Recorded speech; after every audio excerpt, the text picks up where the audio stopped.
Hello, everybody. My name is Carla Hamoun. I am a psychologist from the Netherlands. I have my own private practice, specializing in helping survivors of SRA mostly, and people who have DID as a result of SRA or other severe trauma. I've been doing this work for about 30 years now, 23 years professionally in my practice, and a few years before that when I was in pastoral care in churches or in my personal environment where I knew and know survivors of SRA or other severe trauma and people who have DID. So I'm very familiar with DID. For me, it's something that I deal with on a daily basis, and for me, it's has become kind of normal. And I hope today to be able to explain to you a little bit about DID from my own experience, from my own uh, beliefs, from my own insights, which may differ from other professionals, but I can only speak from my own experience and the way how I view DID and everything that's connected to that. When it comes to SRA, I really believe that the survivors are the true experts. So I won't be going into a lot of detail about SRA, only if it's connected to the DID. This is my very first time doing a video without an audience explaining things about DID, so bear with me a little bit. It will not be perfect, but I really hope that I can convey some information to you that is helpful. Okay, what is DID?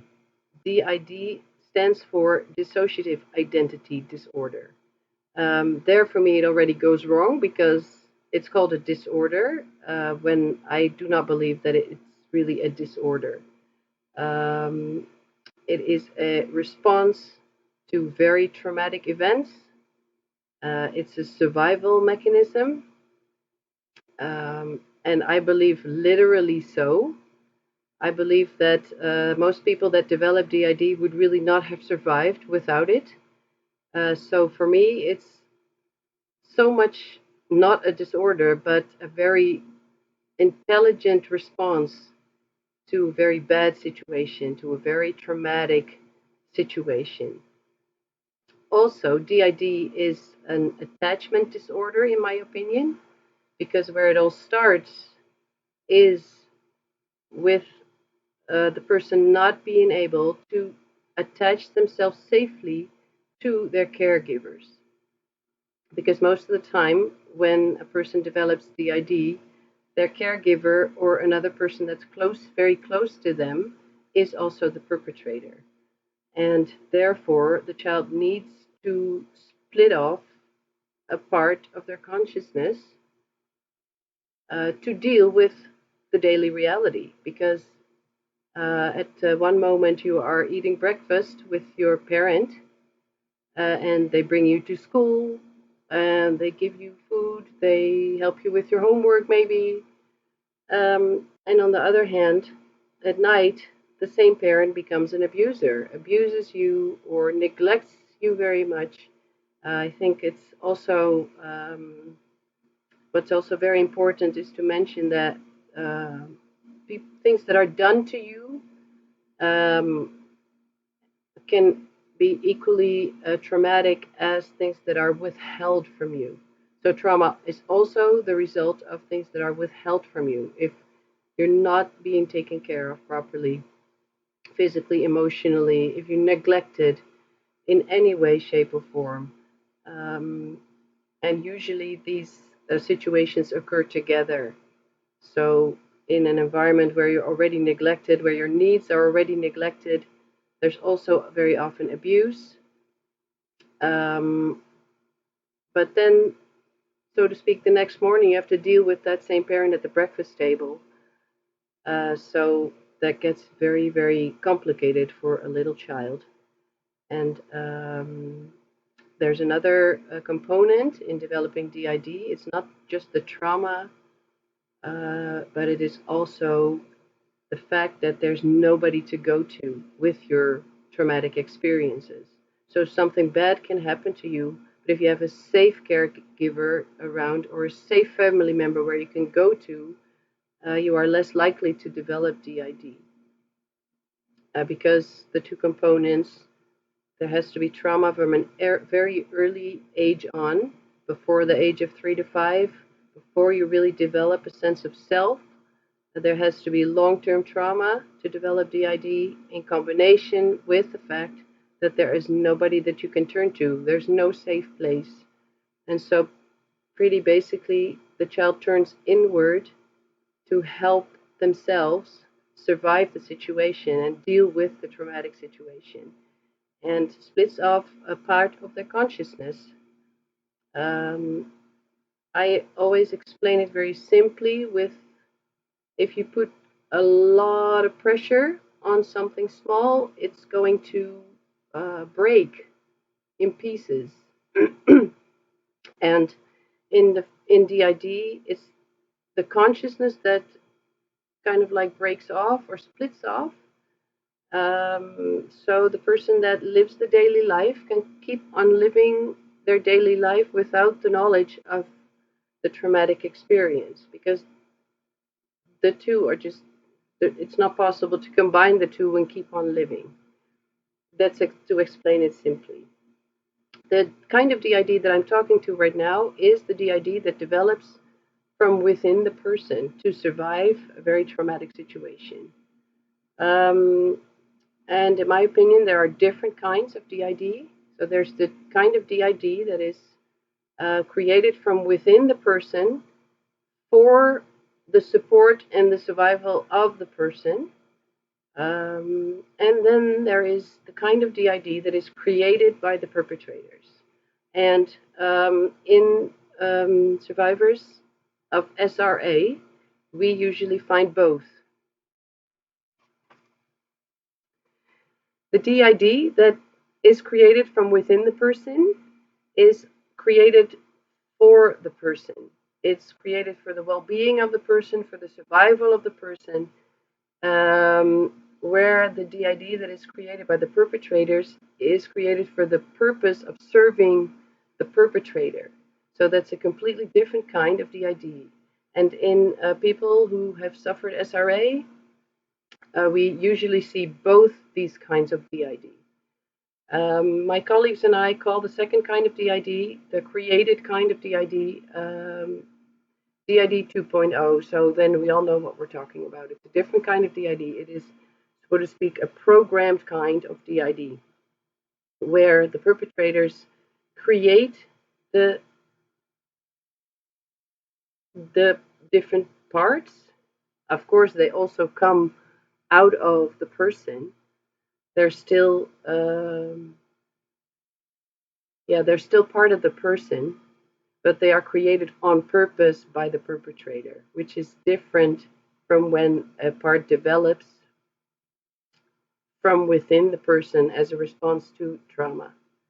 So I hope that difference is a little bit clear. The perpetrators have, in the SRA world, a lot of different ways to create parts. So to put so much pressure on the consciousness of the person, on the little child, because of course this already starts from a very, very young age. They put so much pressure on the little child, on their consciousness, that they will split off different parts. And the perpetrators, they control this whole process. There are different ways. I can name a few. One of the ways that they create parts in the SRA world is through spinning. So they put a little child on some kind of a spinning device, whatever it is, can be different kinds of devices that make them spin really, really, really fast. You can understand that it will also do something to the brain. And they do it so fast and so much that it's just not, the child is just not able to deal with that and will split off a different part. And then the perpetrators will immediately start to detect that part, work with it, give it a name or a code or something that they can call that part with. And they can also do that through other means of torture, like torture with severe torture with electricity, severe pain in other ways that they can give to the child to such an extent that that a different part will split off, and then they will immediately start working with that part to separate it completely, to give it a name or a code or something that they can call the part to the front with, and then they will start programming that part for a certain job. We will get back to that later, but those are the two different kinds of DID. So you have to understand that we have a little small tiny baby because that's where it begins, and the baby gets um, it just it's just left alone when it's born. It's just left alone to see if it's going to survive or not. Then when it does survive, you have a strong baby. Then that has a will to survive. And then they start this whole process of creating different parts already from baby on. In my opinion and in my experience, every survivor of satanic ritual abuse has DID, for the simple reason that the perpetrators create DID to serve their purposes. There's different reasons why they create parts. They create parts for their sex work to earn money off of the sex work of the survivor or of the victim. They create parts for different jobs and tasks within the cult, within the satanic cult, for rituals. They train different parts for the how to perform the rituals. They train different parts for everything that has to do with witchcraft, astral projection, traveling out of your body. They train different parts to recruit other people or children. They train different parts for a whole bunch of different tasks within the SRA cult. And they train these parts for their purposes, and they teach those parts what they need to know for their purposes. So they become trained as a sex slave, or they become trained to perform rituals. So then you have one person that is in the SRA cult, and that person will have different parts for different jobs. So for the sex trafficking, certain parts are called forward to do that job. And then on other dates, when there's a cult event going on, different other parts will be called to the front to perform their duty on a night of a ritual, for example. And of course, there's also all the parts that are created or that develop from within the person to deal with all the extreme abuse that they suffer. So it is both a survival mechanism and it is trained in survivors of SRA.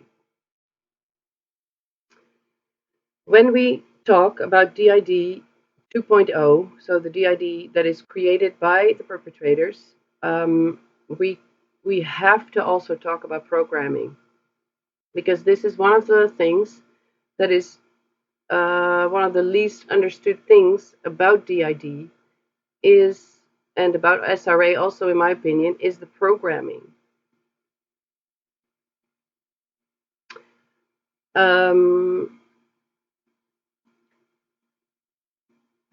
Programming is a tool that the perpetrators have to make certain parts come to the front to make certain parts perform their task, pretty much like a robot. Programming works, I'm just going to simplify it because it can be very, very complicated. It can have different layers. So when you have worked through one layer of programming, you think, oh, I broke the programming, and then there's another layer underneath it. It can be very complicated. But the principle of programming is, of course, brainwashing, but it goes a step further. So it's a step further than brainwashing. It's not just that the same message gets repeated over and over and over to that part, but it gets actively programmed pretty much like a computer, like a robot.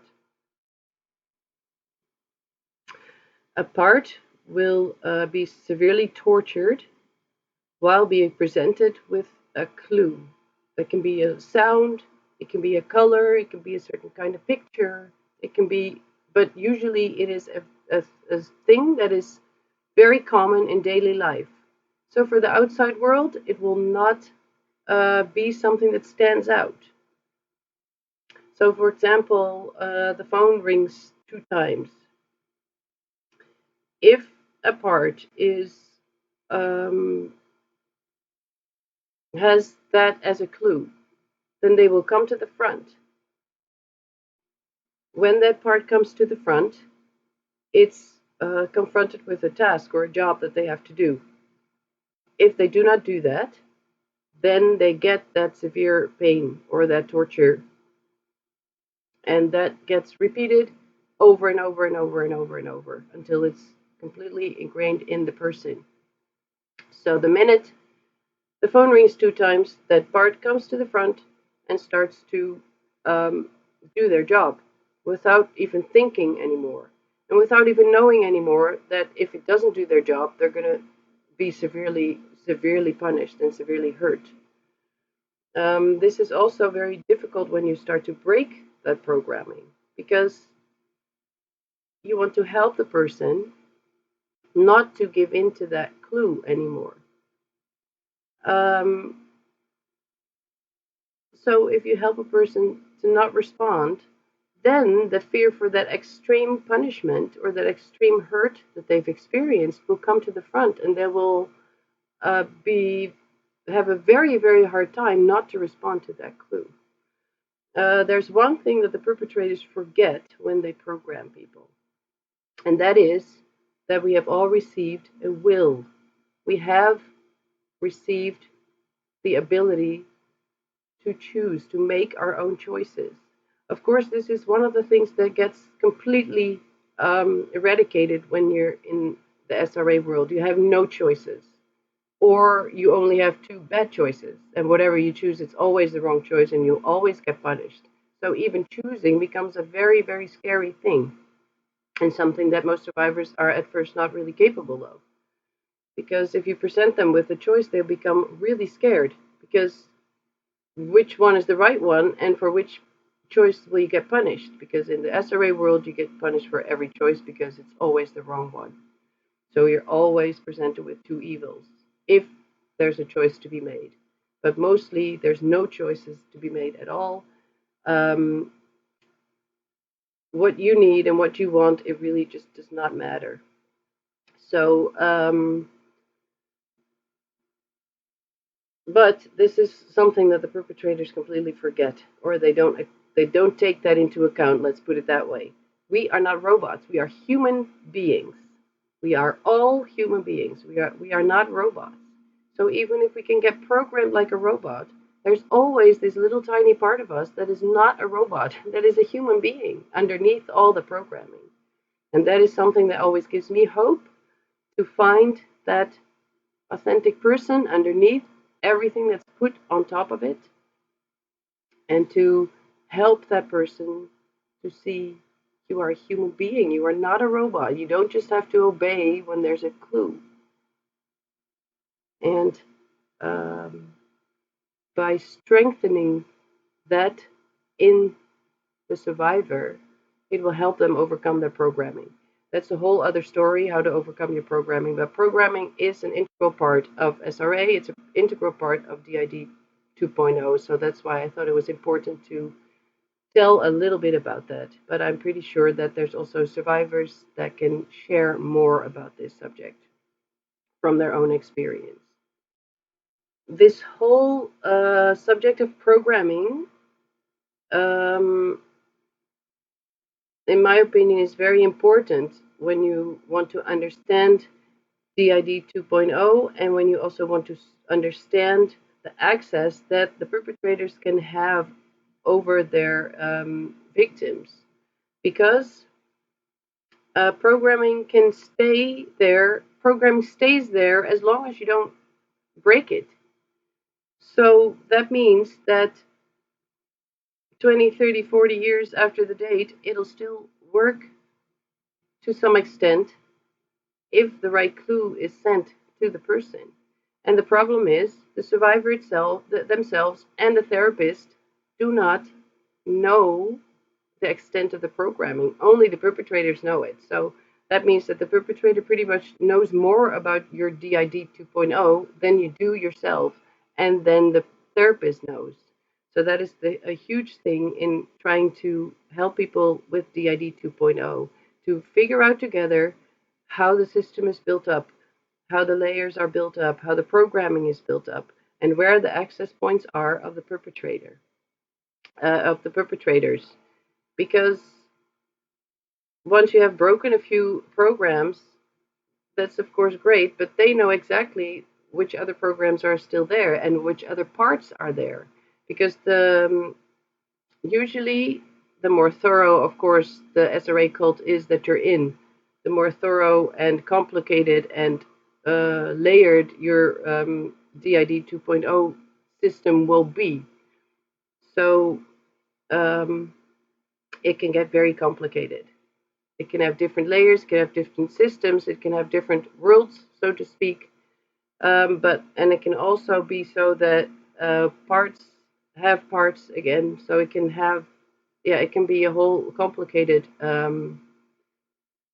system inside that you have to discover gradually, step by step, which parts are there and are are they the parts that developed from within the person to help the person survive, or are they creative parts that are also, of course, belong to the person ultimately, but that were created by the perpetrators for the purposes of the perpetrators?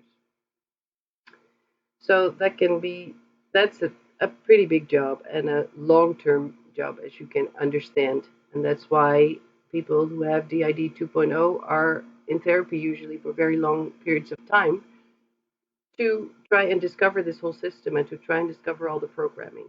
Because as long as the programming is in place and as long as there's still hidden parts, the perpetrators can always still have access to the person. Even if the person is already away from the cult or lives somewhere else, programs can still be triggered and parts can still be triggered. So that is really something that's important to remember, and that is also very important to understand.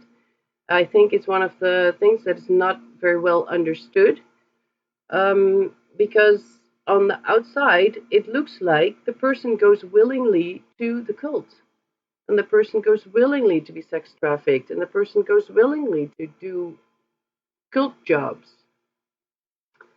Um, and I think a lot of people don't understand that because they go like, yeah, well, why don't you just stay inside and don't open the door or don't do this or don't do that? But the thing is, the person doesn't feel their choice at that moment anymore. They become like a robot who does their job. And to the outside world, it looks like they just go willingly out of the house and they go willingly in the car with a bad person that takes them to a cult meeting or whatever. So it looks like they go willingly, but that is not the case at all whatsoever. The person is not even conscious that they're doing it. And then they come home and they wake up the next morning and they are covered in bruises or they have other wounds or pain and they have no clue how it happened. So that is one of the things that's important to really understand about DID 2.0 and about the whole SRA world, I believe. I firmly believe that DID can heal and that people with DID can integrate. I also firmly believe that that's the choice of the survivor, because other people have messed with their mind, other people have messed with their consciousness, other people have messed with their free choice, other people have messed with their complete being. So for me, it is the choice of the survivor whether they want to integrate, whether they and how much, how many they want to integrate. Because, yeah, in some cases, integration is possible, complete integration is possible. In some cases, part integration is possible, and in some cases, maybe integration is not possible at all. So I always let that depend on the person and what they want. Um, because I think it's important to respect their choice in that matter. It's their consciousness, it's their mind, it's their life. So it should be their choice how they heal. But I do believe it is possible to heal from DID. Yes, it is a long road, longer if there's also created DID. Otherwise, I think also the DID that comes from within is probably easier to heal, so to speak, than the DID that is created, because it's so complicated and it has so much layers and it has so many parts usually. But I believe that healing is possible. I believe there's hope because I believe that underneath all the parts is still the authentic child. And the authentic child has remained pure, has remained untraumatized, and is protected by all the parts around it that were used by the perpetrator or were abused, were hurt. And this whole system has developed around this authentic child, the authentic being that is all the way deep down inside. Um, so for me, that is very hopeful because the true person, so to speak, is still there. And from that person, all the parts have split off. And I also believe that in the created DID, these parts um, were also ultimately protecting themselves and their authentic child. Because, yeah, if you don't do this job, if you're not obedient, if you don't do what they tell you to do, if you don't suffer what they want you to suffer, then you're going to suffer more. Then, yeah, and then you may die. So I believe that ultimately, deep down, all parts are protective of the authentic child, even the parts that serve the purposes of the perpetrators. Um, yeah, so that gives hope for healing, that there's an authentic child deep within. And sometimes it seems dead. Sometimes other parts could say, yeah, that one's dead. I mean, it's not there anymore, or I don't see it anymore, or it's dead, or it's sleeping, or whatever. But I have seen that happen, that that authentic person came to life again. And that is just so beautiful. And of course, lots of love, patience, perseverance, and kindness and new experiences, and a lot of hard work is necessary to reach those inner parts, those core parts, and help them um, to come to the front and to discover life. So integration can happen in different ways. Integration can happen by itself, like it's not even a conscious process. Parts will merge with each other, or parts will merge with the host. Um, parts will merge with that core person. Sometimes integration is a very conscious process where parts feel that they are ready, and also the host or the core person feel that they are ready to kind of like merge And it can happen in different ways. It depends on the person. Some people see kind of a light where they go into and then they come out as one. Some people are brought together by God or by an angel or some experience like that. It just depends on the person, but usually it's a pretty intense process. It's beautiful. It can also be painful because, yeah, I think that also something also happens in the brain when you develop DID, where when parts of your consciousness split off. I am really not a brain specialist, so I don't know exactly what happens in the brain, but I do believe that other parts of the brain are also active when you have DID, in contrast to people that do not have DID. I actually believe that people with DID use a bigger part of their brain. There's also been research in the Netherlands, maybe also in other countries, but in the Netherlands, there's been research to figure out if different parts of the brain gets active when there's a different part up front.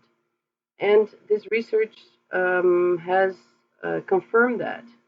So it actually is visible on a brain scan when there's a switch going on to a different part, another part of the brain lights up.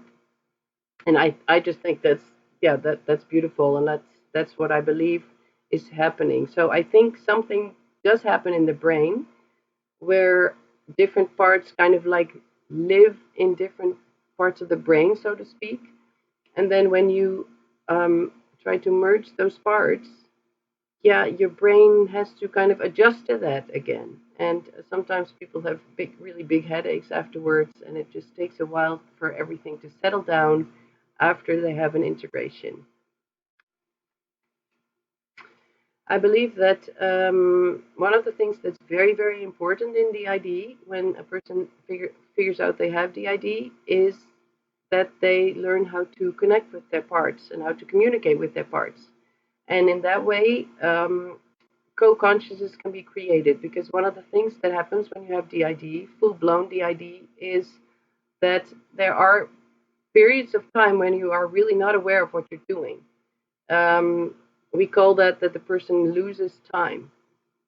So, for example, one person goes to the city, they parks their car somewhere, and in the city something happens, some trigger that makes the person switch, and then another part has no clue how they got there, has no clue where the car is parked, has no clue how to get home.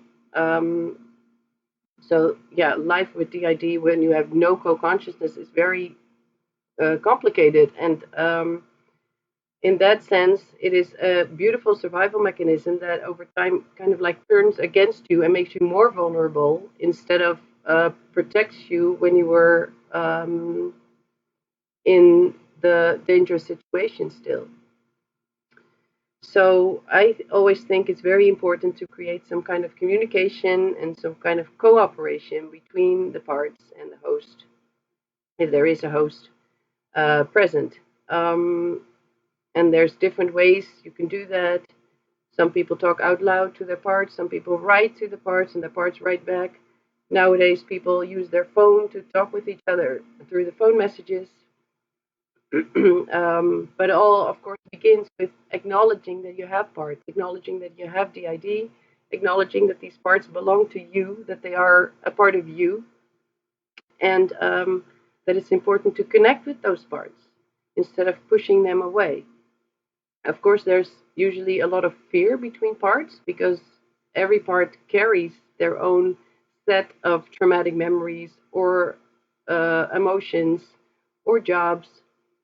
So parts will not likely be um happy in the beginning to connect with each other because, yeah, their job is to protect each other from what they're carrying and to protect especially the host from what they are carrying with them. So to connect with each other goes against everything that has set up the system to protect the host.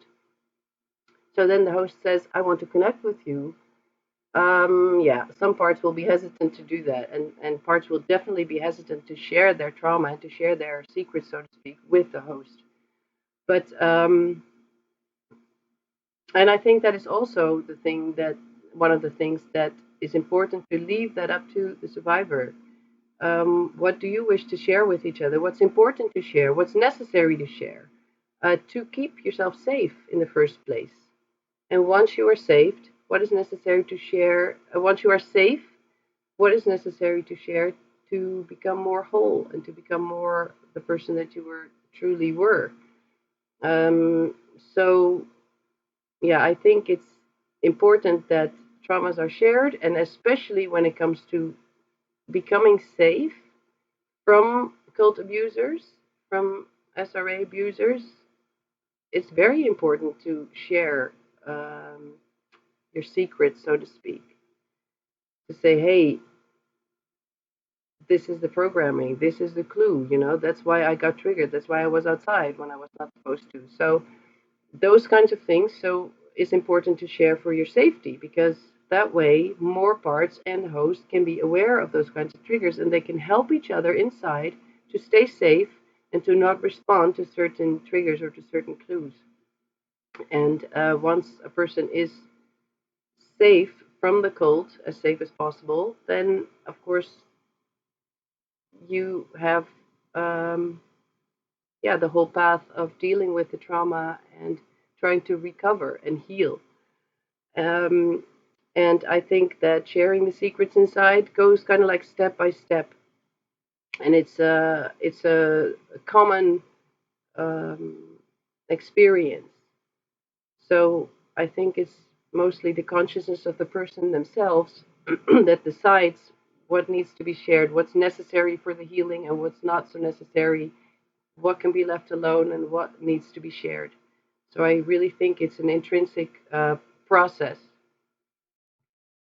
Like I said before, it's very difficult that the perpetrators know more about your system than the survivor themselves do.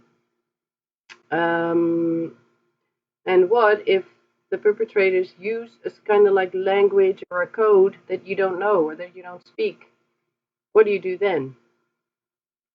I think that trying to connect with parts is the most important thing here. Because as long as a part is isolated, they can always be accessed. And the minute that they're not isolated and they start to get connected with other parts or with the host or even with someone who's helping, like a therapist, um, then a part can be reached. And then a part can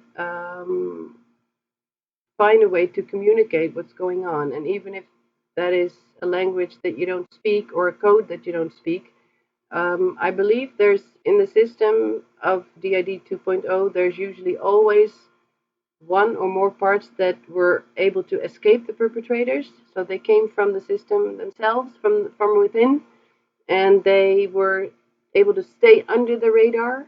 There's also usually some parts that have like oversight over everything and everybody.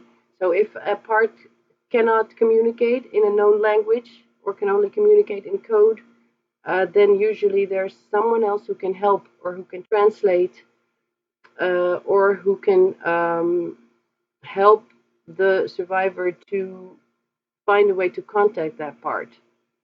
At least that's what I've seen in my experience. That once you have established some contact and some connection and some cooperation inside and some co-consciousness, that um, parts can also help each other. Parts can also actually really help the therapist with information, inside information, to reach a certain part. Because pretty basically, connection is everything. These things all happen in isolation.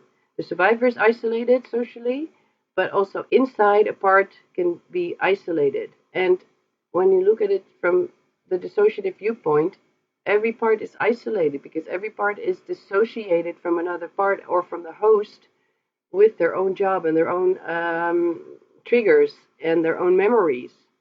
So the minute you can establish some kind of connection in whichever way. I mean, even if it's not at all about the trigger or the trauma, but you can reach a part by something that the part um, likes to do or that the part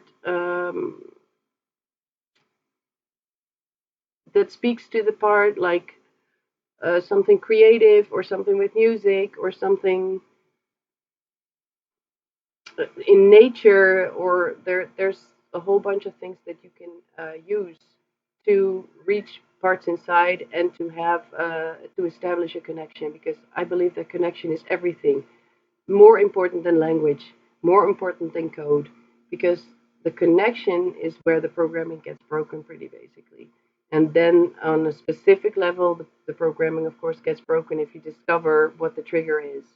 um, but if a part is not able to communicate in any language that's known by the survivor, then I think it's important to find nonverbal ways of connecting to that part, and then also ask the help of other parts inside to reach that part and to bring that part into, yeah, the community of parts, so to speak.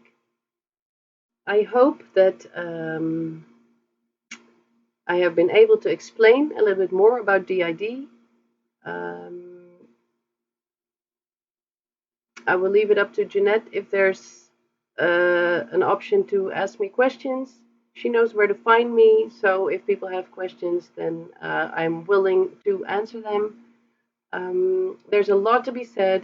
I've just shared little bits and pieces pretty basically because there's a lot to be said about this subject, and to do it justice is just not possible in a short amount of time. And I just really hope that I was able to convey some things to you, to explain some things to you, and also to bring some hope, because in the midst of all this darkness and trauma, there's this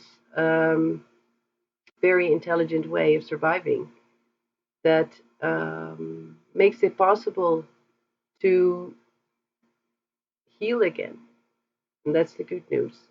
I wish you a very good day. Thank you for listening. Bye bye.